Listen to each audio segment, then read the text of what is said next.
Now, it is the first direct encounter between the US military and the Russian military since Russia invaded Ukraine over a year ago. And it's being described by the US as reckless. A Russian fighter plane first dumping fuel on an unmanned American drone over international waters in the Black Sea and then clipping its propellers, causing it to crash. Well, now the US State Department summoning Russia's ambassador to protest as the White House refuted a denial from Russia of any involvement in the crash. Efforts now underway to try to recover the drone to prevent it falling into enemy hands.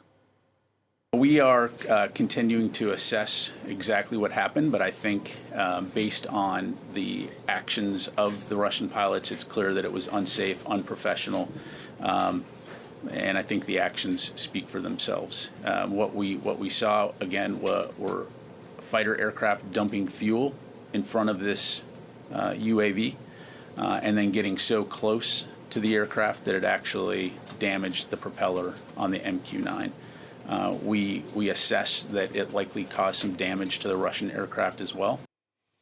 Well, let's have the very latest then on the political fallout from our correspondent Ketavan Gorjistani in Washington.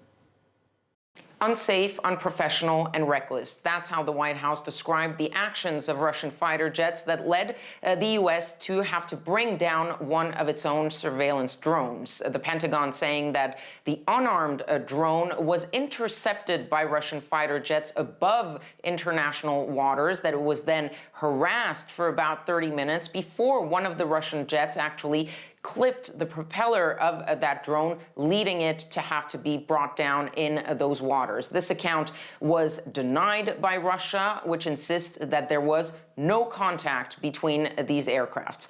Now, Washington has acknowledged that similar intercepts by Russian aircrafts have taken place several times in recent weeks, but that this one was unique in that it led to the downing of a U.S. aircraft. This led the State Department to summon the Russian ambassador to the United States to convey the U.S.'s strong objections over the incident.